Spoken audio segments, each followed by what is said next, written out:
Hi, I'm Barbara Josselsohn, and I'm really glad to be back today to talk with you more about journaling.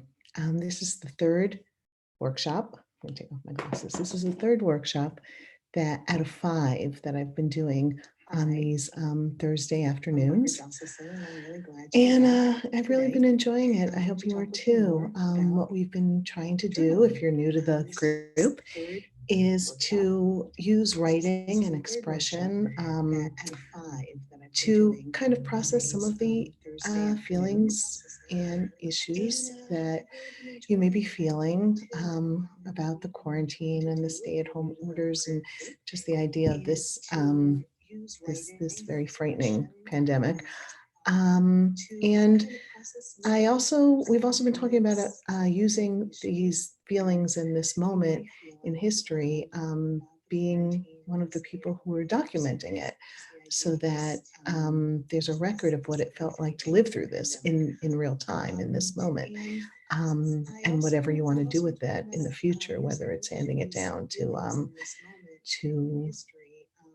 grandchildren, children, grandchildren, great grandchildren, or publishing it somewhere, or turning it into some kind of fictionalized story.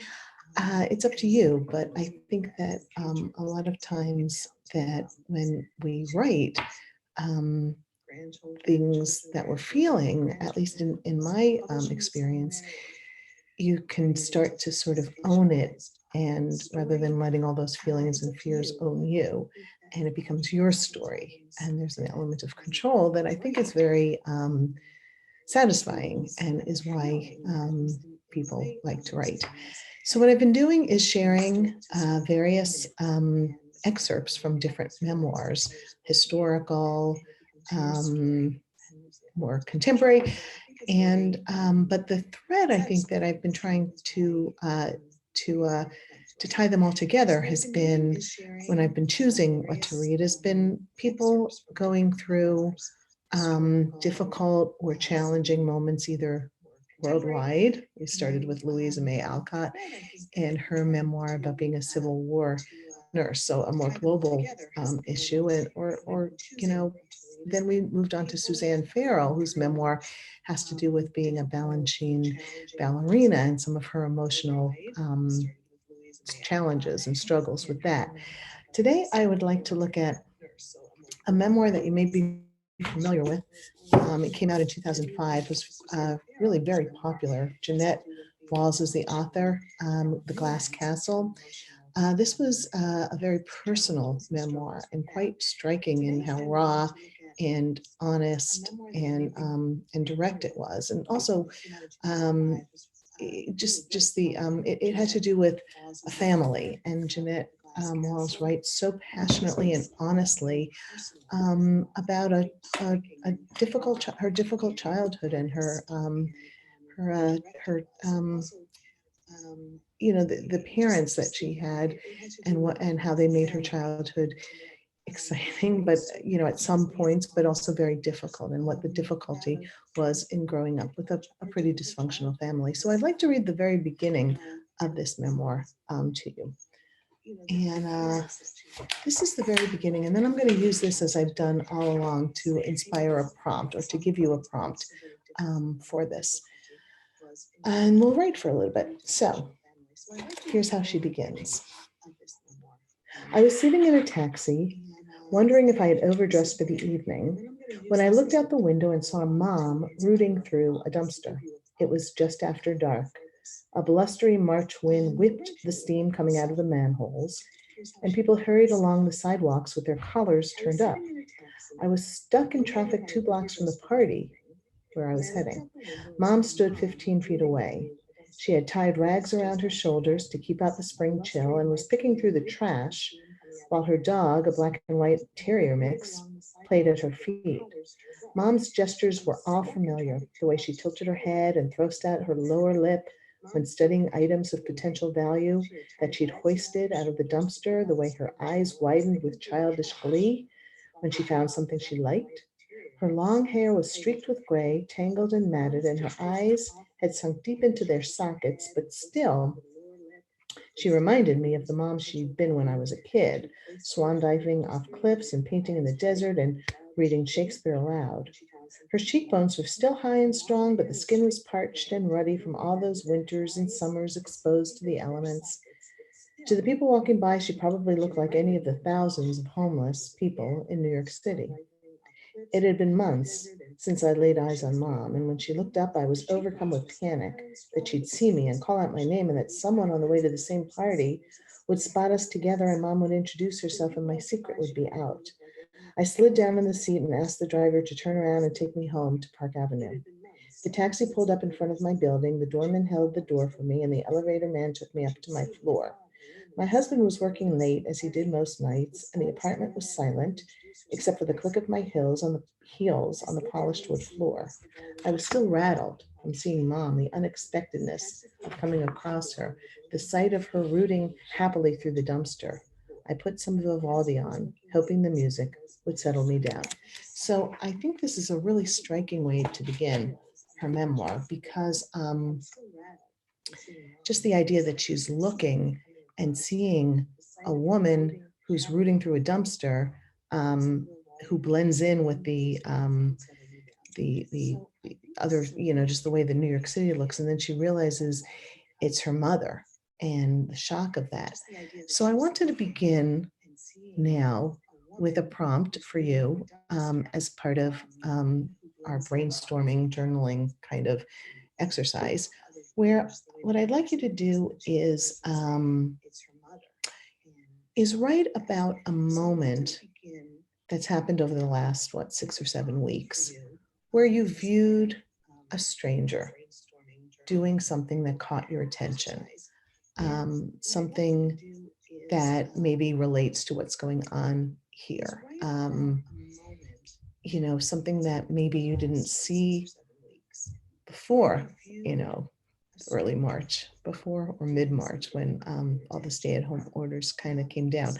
Something about maybe, I might think about, or if I were writing this, I might focus on um, the the guy who owns the deli down the block, who always used to have lines at the door, and now was just sort of standing outside his very empty deli, kind of shell shocked and very sad about the change. Or I might focus on and write about somebody who I saw the first time I saw someone putting on a mask or wearing a mask as they were taking a walk, and how that appeared to me. So I'm going to let you write about a stranger, somebody you came in contact with, wherever it is, on the street, during a pickup of takeout food, in a store in the last couple of weeks, whatever, just on the block. Write about a stranger and what that stranger was doing. And I'll check in and give you more prompts as we move along. But I'm going to again put on some ballet music because I find that really helpful in writing. So here's the music, and start to write.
Okay, let's see. Oops, there we go.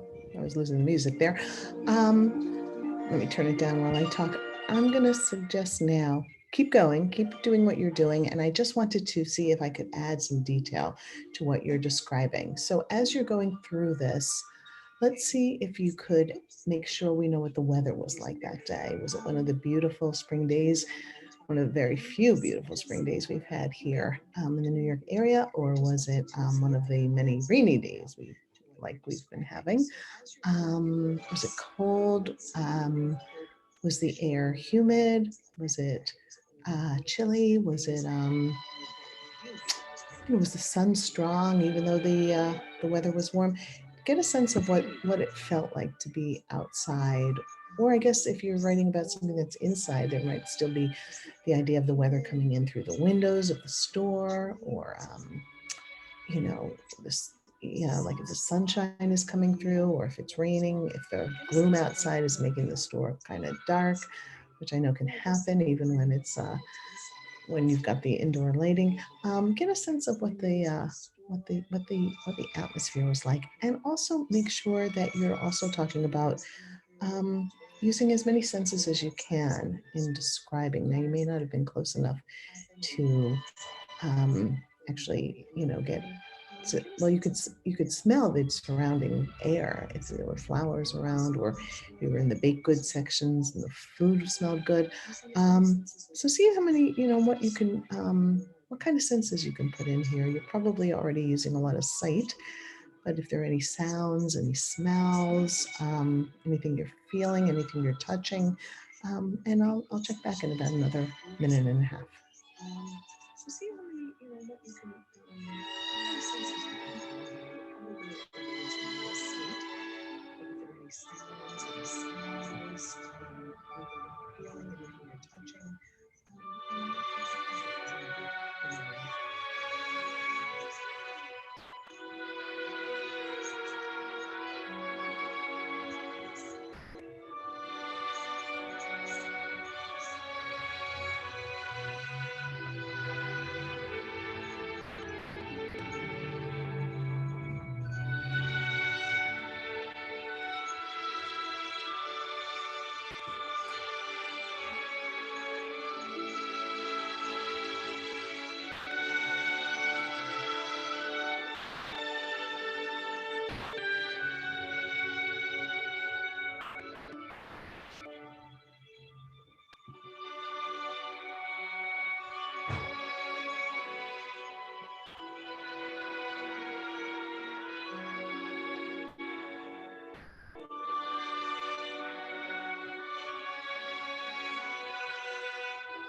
okay, I'm going to say that you can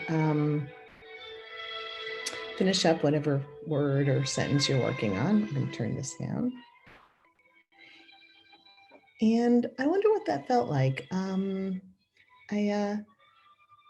Sometimes it's really fun to observe someone when they don't know it, a stranger that they don't when they don't know it, and just imagine what's going on within that person's mind, and what state of mind you're in while you're watching them. Anyway, I did want to go on and read another passage from The Glass Castle.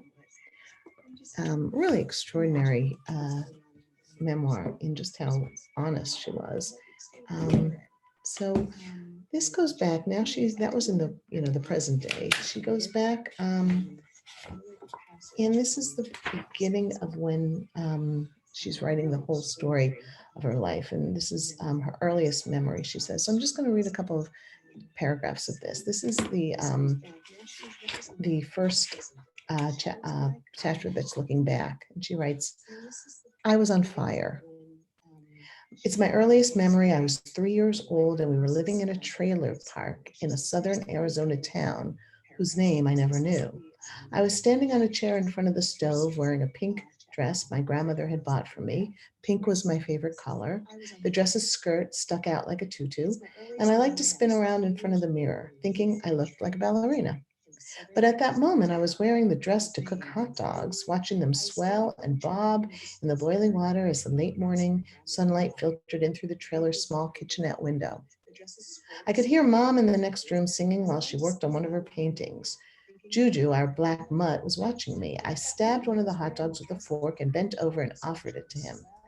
The wiener was so hot, so Juju looked at it tentatively, but when I stood up and started stirring the hot dogs again, I felt a blaze of heat on my right side. I turned to see where it was coming from and realized my dress was on fire. I turned to see where, frozen with fear, I watched the yellow-white flames make a ragged brown line up the pink fabric of my skirt and climb my stomach. Then the flames leaped up, reaching my face. I screamed. I smelled the burning and heard a horrible crackling as the fire singed my hair and eyelashes. Juju was barking. I screamed again. Mom ran into the room. Mommy, help me, I shrieked. I was still standing on the chair, swatting at the fire with the fork I had been using to stir the hot dogs. Mom ran out of the room and came back with one of the army surplus blankets I heated because the wool was so scratchy. She threw the blanket around me to smother the flames. Dad had gone off in the car, so Mom grabbed me and my younger brother Brian and hurried over to the trailer next to ours. The woman who lived there was hanging her laundry on the clothesline. She had clothespins in her mouth. Mom, in an unnaturally calm voice, explained what had happened and asked if we could please have a ride to the hospital. The woman dropped her clothespins and laundry right there in the dirt and, without saying anything, ran for her car. So I'm going to stop there, but very harrowing um, and disturbing memory on so many levels. One is, the idea that obviously that she's caught fire. The other is that she's cooking hot dogs at 3 years old by herself in the kitchen close to the flame, which is, really disturbing. But the idea that she was, just sort of living her life and doing an ordinary thing and twirling around, and then this awful, terrifying thing happens and obviously stuck with her, as an incredible memory, that kind of thing you wouldn't forget. So what I want you to do now for the next prompt is see if you could go back in your own mind, and I'm going to break in again in a little while with another edition. But I would ask you to think about your earliest, very strong emotional memory. So think back, maybe when you were 3 years old, if that's what it is. Maybe it's another, I mean, obviously fear or terror is something that would stick with you a long time. So maybe it's a moment of being terribly afraid, a moment of some awful situation happening. In this case, it was fire. It could be a big fall, being caught in a thunderstorm, whatever it is. If that's fear, it also could be a very early moment of rage, of frustration, or a positive moment. And most, the earliest memory you have of love, or being nurtured, or being hugged, or being happy. So why don't you go ahead and start and just, really describe the scene. Try to think of it the way that she does, Jeanette Walls, in terms of um, showing us yourself in a scene. Where are you? How old are you? Who's around or who's in the other room? What is the room, or where are you if it's outside? What are you doing? What are you thinking? What's going on, in your head? And then show us the moment when this emotional response happens. If you're able to add dialogue, if there's somebody else there, that makes it really interesting too. So I guess I'm asking you to write an actual scene. Um, a scene, put us in the moment of what happens with all those great tools of writing, setting, character, dialogue, action. And I'm going to turn up the music. So let's see what you come up with, okay? See you then. Or I'll see you in about a minute and a half. And I will just be here looking on. So.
Okay. So keep writing, keep going. But what I want to see if you could do now is take whatever it is, oops, let me turn this down a little bit, the scene that you're working on from the past, and compare it maybe to a similar emotion that you're feeling now. In other words, if it's fear that you were describing from when you were very young, how does the fear feel now? How is the emotion that you're feeling different? Is it because you're wiser and you have more of a idea, not just about the immediate danger, but the long-term implications? If it was anger or frustration, how does that compare to what you are feeling now?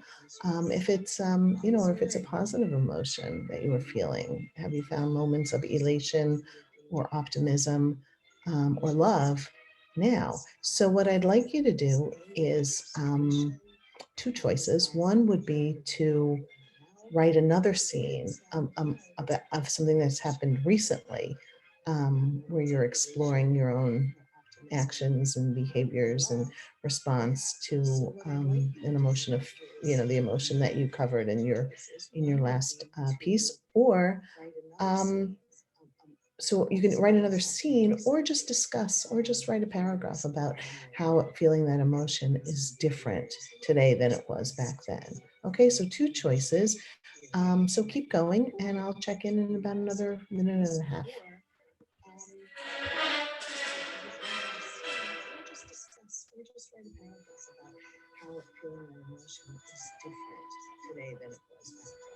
Okay, so two choices. So keep going, and I'll check in about another minute and a half.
Okay, so it looks like we're just about ready to wrap up for today. I don't know about you, but whenever I'm doing prompts, it always takes me a little bit of time to get into the prompt. And then before I know it, it's over, just when the ideas are really flowing. But that's really great. That's what prompts are good for. And the good news is you can always go back and continue them. So I hope you're keeping all of these prompts that we've been doing these last 3 weeks in, together. If it's not in the same notebook, then at least the pages are around. Because what I'd like to do, start to do next week, which is week 4 of this 5-week class, is to begin to talk about shaping the whole thing into a coherent story. And I'll leave you with some ideas for what else to include and how else to make the story complete after we leave each other in the next 5 weeks, after the 5 weeks is over. So, but for now, I just would encourage you, if you want to return to this during the week, to just continue to explore those emotions, and to begin to continue to see how, when you put something into a scene, the way Jeanette Walls does, how when it's not just describing your emotions, but when you actually put your reader into a scene, which is, what we were working on in particular with the past prompt, what you're really doing is inviting your reader to be a real part of that life, of your life and your moment, and it just becomes all that more gripping. So please feel free to comment here, and I'll respond if I see when I see the comments, and any questions. And otherwise, I hope you have a great week. I hope you have some time to write, and I will see you again next Thursday. Okay, have a good week. Bye now. I'll respond if I see when I see the